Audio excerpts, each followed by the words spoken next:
his throne. Hark how the heavenly anthem drowns all music but its own. Awake my soul and sing of him who died for thee, and hail him as thy matchless King through all eternity.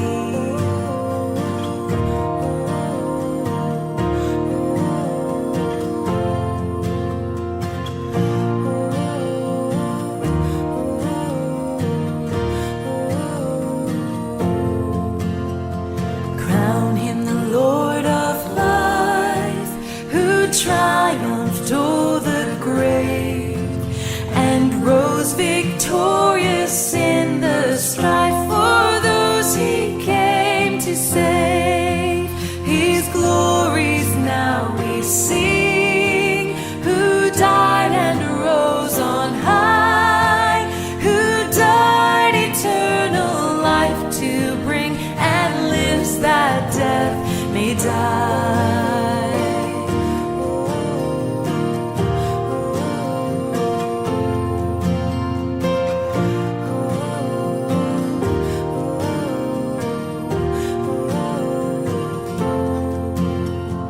Crown him the Lord of love, behold his hands and side, those wounds yet visible above in beauty glorified.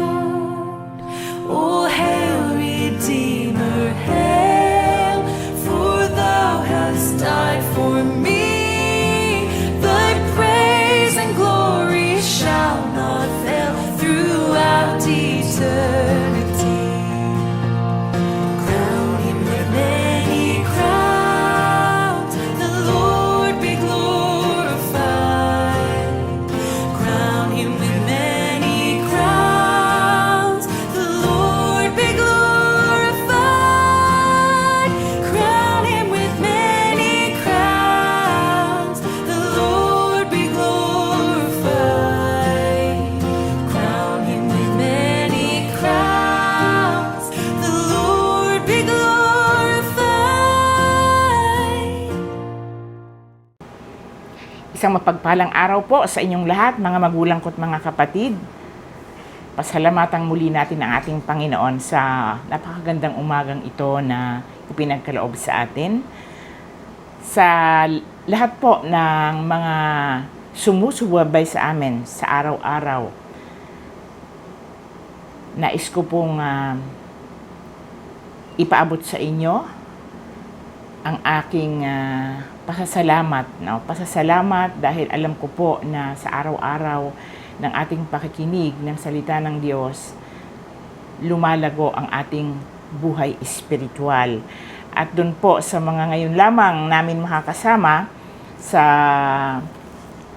Prayer Covenant ng St. Paul United Methodist Church dito po sa Tondo, welcome po kayo at alam ko po na sa inyong pakikinig, kayo po ay mapapagpala ng ating Panginoon. So bago po tayo magpatuloy, tayo po muna ay sandaling manalangin. O aming amang makapangyarihan sa lahat, sa umaga pong ito kami ay lubos na nagpapasalamat sa iyong kabutihan, sa pag-iingat mo sa amin sa buong magdamag ng aming pagtulog, at ginising mo po kami ng napakagandang umaga na may kasiglahan ng aming lupang katawan, at handa po muli kami na makinig at magbulay-bulay ng iyong mga salita sa umagang ito. Tunay nga po, Panginoon, na sa ganitong kaparaanan lamang namin, Panginoon, ikaw ay aming mabibigyan ng karangalan, at dahil yung araw po na ito na ibinagkaloob niyo sa amin ay araw na kung saan muling mabubuhay ang aming pag-asa sa pamamagitan ng iyong mga salita. Tulungan mo po kami, Panginoon, na ito ay aming maintindihan, at kung ano man, o Panginoon, ang mensahe mo sa buhay ng bawat isa sa atin, mangusap ka po sa amin. Buksan ang aming puso't isipan, at nawa, Panginoon, ay mapagpala kaming lahat sa umagang ito sa pamamagitan ng mga salita mong aming maririnig. Ito po ang aking samot dalangin sa pangalan ni Jesus. Amen.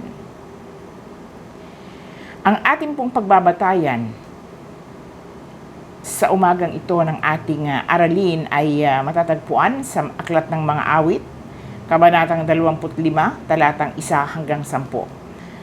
At babasahin ko lamang po ang talatang 4 at talatang 5 na ito po yung nagrema sa akin na gusto ko po na ito ang ating pagtuunan ng pansin. Dito po tayo magpo-focus. So, ganito po ang sinasabi sa talatang 4, ituro mo sa akin, Yahweh, ang iyong kalooban at iyong landas sa akin ay ipaalam. Turuan mo akong mamuhay ayon sa katotohanan sapagkat ikaw ang Diyos ng aking kaligtasan sa buong maghapon. Ikaw ang inaasahan. Pagpalain ng Diyos ang pagkabasa ng kaniyang banal na salita. Dito po sa panalangin ito ni David, una, kanya pong hiniling sa Diyos na ituro sa kanya ang tamang landas upang malaman niya kung ano ang kalooban ng Panginoon sa kanyang buhay. At hiniling din po niya na turuan siyang mamuhay ayon sa katotohanan sapagkat naniniwala siya na ang Diyos ang kaniyang kaligtasan. Natutunan po ni David na ipagkatiwala ang lahat ng bagay sa Panginoon. Kaya naman, ang Diyos ay hindi po siya pinabayaan sa lahat ng kaniyang mga hakbangin sa buhay. Mga kapatid, kung babasahin po natin ang buong kabanata ng Salmo 25, tayo po ay mapagpala dahil alam niyo po, dito po ipinakita ni David kung gaano kabuti ang Diyos. Kaya makita po natin kung papaano niya tinugon, kung papaano siya nag-response doon sa kabutihang iyon ng ating Panginoon. Ganun na lamang ang kaniyang papuri, no, at pasasalamat sa ating Panginoon. Mga kapatid, lahat po tayo ay naghahangad na katagumpayan sa buhay. Pero dapat po nating malaman na ang katagumpayan ay hindi nakabatay sa kung ano yung ating alam. Hindi po ito nakabatay sa ating sariling kakayahan at karunungan, kundi ito ay nakasalalay sa kamay ng ating Panginoon. Hindi po mangyayari ang katagumpayan ng isang tao kung wala ang patnubay ng ating Panginoon. No? Kailangan po natin na hilingin sa Panginoon ang kaniyang gabay at ang karunungang nagmumula sa Kanya sa araw-araw ng ating buhay. Alam po natin na tayo ay napakaraming gawain sa araw-araw. At naniniwala po ako na pag tayo ay pinangunahan ng Diyos sa lahat ng ating mga hakbangin, no? At tayo po ay ginabayan ng banal na Espiritu, dadalhin tayo sa sentro ng kalooban ng Diyos. Kung hinihiling po natin sa ating panalangin na ituro mo po sa amin ang tamang landasin, inihahayag natin na bilang tao, tayo'y nagpapakumbaba at ipinapakita natin ang ating pagiging mahina at kailangan natin ang tulong mula sa ating Panginoon. Kaya nga po, maraming tao ang talagang nagsusumikap sa pagtatagumpay, no, para maabot nila yung kanilang mga pangarap. Pero pag sila po ay wala at ang buhay nila ay malayo sa Panginoon, napakahirap po na maabot yung katagumpayan sa buhay. Pag tayo po ay may mga pangangailangan, no, kinakailangan po na lumapit tayo sa Panginoon. Alam ko po na halaga ng buhay natin sa Panginoon at gano'n na lamang ang kanyang dakilang pag-ibig na inahayag sa atin. Di po ba pag tayo ay nilapitan ng ating mga anak at nangailangan sila ng tulong, tayo po bilang mga magulang, gumagawa po tayo ng kaparaanan para matulungan at matugunan ang kanilang pangangailangan. dahil mahal natin ang ating mga anak. So ganun din po ang Panginoon, higit ang pagmamahal ng Panginoon sa buhay ng bawat isa sa atin. Pag nakita niya na malinis ang ating puso, maganda yung ating hangarin, hindi niya tayo bibiguin sa lahat ng ating mga kahilingan. Siya ang makikipaglaban para sa atin. Hindi niya tayo hahayaang mapahiya, lalo na sa paghahayag ng kanyang salita. Hindi niya loloobin na ikaw ay pagtawanan dahil siya ang iyong nais na maparangalan at malwalhati. Kailangan lamang na sumunod tayo sa ating Panginoon. We must follow God's leading every day.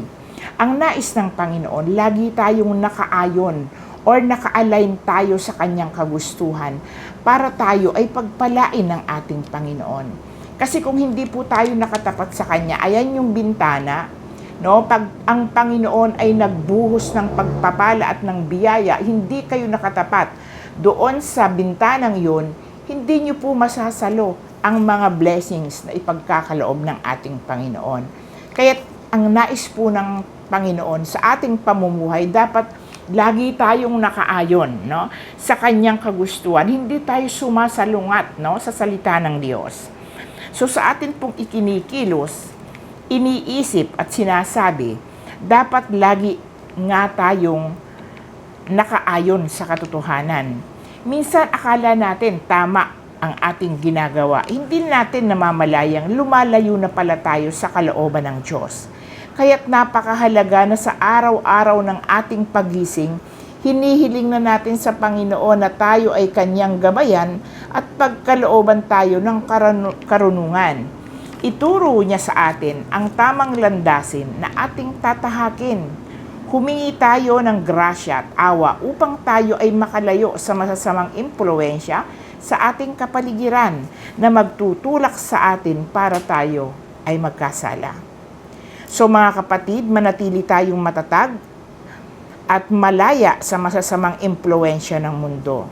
No, napakalakas po ng hatak ng sanglibutang ito. Kaya't kung hindi tayo magpapakatatag, maaring tayo ay madala, no, ng mga tukso sa ating paligid.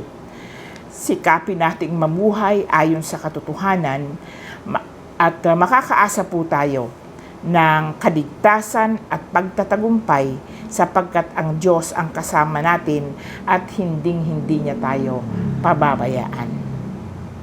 To God be the glory. O dakilang Diyos, sa umaga pong ito kami ay nagpapasalamat dahil sa aming pananampalataya na ipinagkaloob mo po sa amin. Salamat Panginoon sa araw-araw na itinuturo mo po sa amin. Itinuturo mo sa amin yung tamang landasin kung papaano namin, o Panginoon, magagamit ang buhay na ito sa paraang nais mo. Hindi po sa paraang nais namin, kundi yung buhay namin, Panginoon, ay makasunod sa iyong kalooban. Hinihiling ko po na lagi mo kaming gabayan sa araw-araw at pagkalooban kami ng karunungang nanggagaling sa iyo. Turuan mo po kami na makasunod lagi sa inyong kalooban, manatiling matatag sa aming pananampalataya at loobin mo po, Ama, na kami ay mamuhay ng naaayon sa iyong salita at lagi mo po kaming pangunahan sa lahat ng aming ginagawa at mga gagawin pa upang ang aming puso at isip ay laging nakasentro sa iyo lamang na aming Panginoon. Alam ko po, O Panginoon, na nakikita mo ang laman ng aming mga puso. Wala po kaming naisin, dakilang Diyos, kundi papaano namin higit or mapapalalim pa ang aming relasyon sa iyo. Tulungan mo kami, Panginoon, na matutong magtiis at harapin po namin ang lahat ng mga pagsubok na aming nararanasan. Hindi po namin maiiwasan, Panginoon, na kami ay makagawa ng mga bagay na labag sa iyong kalooban. Inaamin po namin na kami ay mahina. Pero salamat, Panginoon, sapagkat nandiyan ka lagi nangungusap sa amin. At tinuturuan mo kami, Panginoon, kung papaano namin tatahakin ang aming landasin bilang mananampalataya. Tulungan mo kami, Panginoon, na makasunod sa iyo. Magamit namin ang buhay namin ito sa paraan na nais mo. At kami, o Panginoon, ay bigyan mo ng kakayahan na makapagbahagi ng iyong mga salita upang marami pang kaluluwa ang aming maabot. Alam ko po, Panginoon, na wala kang naisin, kundi ang kami, o Panginoon, ay magpuri at magpasalamat sa iyo habang kami nabubuhay. Magpuri ang maraming tao at makita nila, o Panginoon, yung kabutihan na ginagawa mo po sa buhay ng bawat isa sa amin. Dakilang Diyos, pakatatagin mo kami at tulungan mo kami, Panginoon, na mamuhay ng laging nakaayon sa iyong kalooban. Tulungan mo kami, Panginoon, na maging daluyan ng pagpapala sa lahat ng mga taong nangangailangan ng aming tulong. At nawa, Panginoon, laging pag-ibig ang siyang mamutawi sa aming mga puso. Maunawaan namin ang lahat ng mga nangyayaring ito sa aming buhay, sa aming kapaligiran. Sapagkat ako'y naniniwala, Panginoon, kung ang aming layunin, ang aming motibo, Panginoon, ay mapalaganap ang iyong mga salita at makita yan sa aming mga buhay. Alam ko po, Panginoon, na kailanman hindi mo kami pababayaan at ikaw ang gagabay sa amin sa bawat hakbangin na aming gagawin. Panginoon, maraming salamat sa iyong pag-iingat, sa iyong pangangalaga sa buhay ng bawat isa sa amin. At hinihiling ko po, Panginoon, na kung paano mo po kami iningatan sa nakaraang mga araw, ganun din po, Panginoon, ingatan mo kami, sampu ng aming buong pamilya, hindi man kami magkakasama, Panginoon, pero alam ko po, Panginoon, na pag ipinagkatiwala namin sa iyo ang lahat ng bagay, alam ko po, Panginoon, na hindi mo kami, Panginoon, pababayaan at hindi mo kami bibiguin sa lahat ng aming mga kahilingan nang naaayon sa iyong kalooban. Patawarin kami sa lahat ng aming mga pagkakasala at pagkakulang na nagagawa sa araw-araw ng aming buhay. Dakilang Diyos, ang lahat ng ito'y aming isinasamot, idinadalangin sa dakilang pangalan ni Jesus na aming tagapagligtas.